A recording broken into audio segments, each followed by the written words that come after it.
since this is my last review of the whole year, I'm dressing up, so let's make it a good one.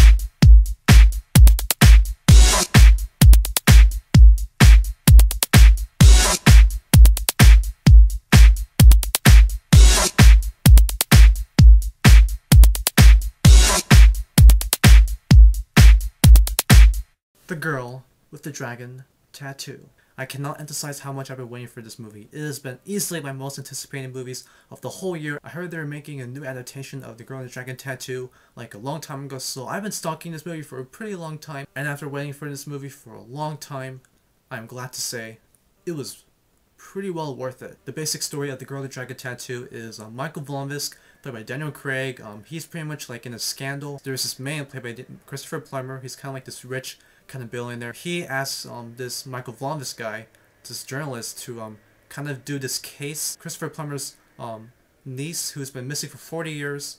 And so Daniel Craig pretty much tries to find like the case, like what happened. Elizabeth Salander, played by Rooney Mara, is kind of like this computer hacker, and eventually she and Michael Blomkvist come together and tries to solve this case. The movie's directed by David Fincher, and if you guys don't know, he is probably one of my favorite directors of all time. He made Seven, The Curious Case of Benjamin Button, Fight Club, and The Great Social Network. He's best known for making like atmospheric kind of serial killer movies, for example like Seven and Zodiac. David Fincher is back making a new thriller, and he puts his A game on. This film is pretty much a book adaptation to like the really popular book series.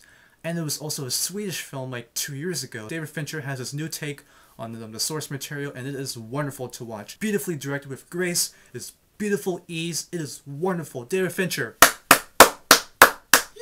The movie also has one of the best cinematographies, one of the best looking films of the whole year. The camera that they used for this film is a red camera, which is pretty much the same camera that they use for The Social Network. Every single shot in this movie is beautiful, like from the angles to the composition to the lighting. It's not like they planned this shot. It's like, okay, let's shoot this right now. Take action. They plan every shot. The movie's also beautifully edited, and it's pretty much the same editors of The Social Network. It's not like basic editing.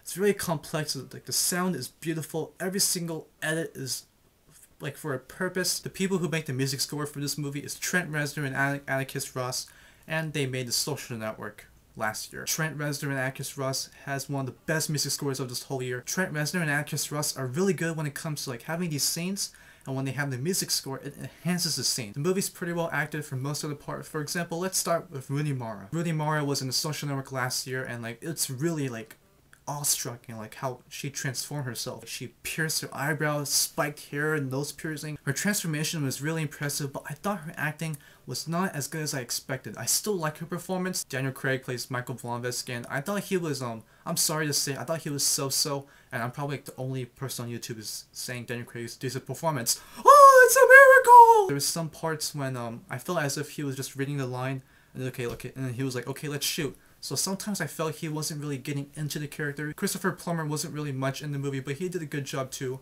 Beginners and Girl with the Dragon Tattoo.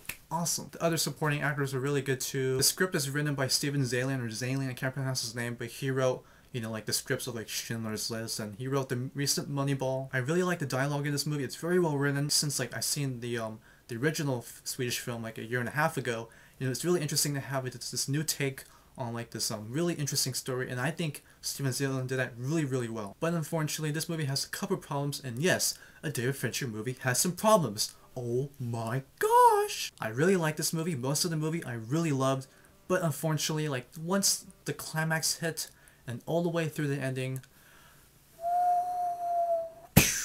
the movie is great, like most of the movie, but when the climax starts and until the ending, oh, it's buzzkill. It was kind of like a little choppy, it was a little messy, chaotic, and the last shot of this movie, oh, it's so disappointing. Also, the scenes with Rooney Mara and Daniel Craig together, like when they talk with each other and solving these cases, you know, and like just interacting with each other, no chemistry, like whatsoever. Almost every single scene that involved Daniel Craig and Rooney Mara together, it felt really awkward, it felt really uncomfortable. It kind of felt as if like it was like Daniel Craig and Rooney Mara were meeting for the first time like ever, and they were like, okay, let's shoot, and then like it was like, okay, like we don't even know each other. So yeah guys, overall, The Girl with the Dragon Tattoo is an extremely good movie. It's really well directed by David Fincher, it is technically superb, it's an interesting different take on the Swedish film, and it's a really good thriller. I'm going to give The Girl with the Dragon Tattoo a really high 8.5 out of 10. This is my last time I'm going to say this. Let's do it. So I hope you guys enjoyed my review of The Girl with the Dragon Tattoo. Comment, rate, subscribe if you want. And until next time guys, I'm Ryan. See you guys later.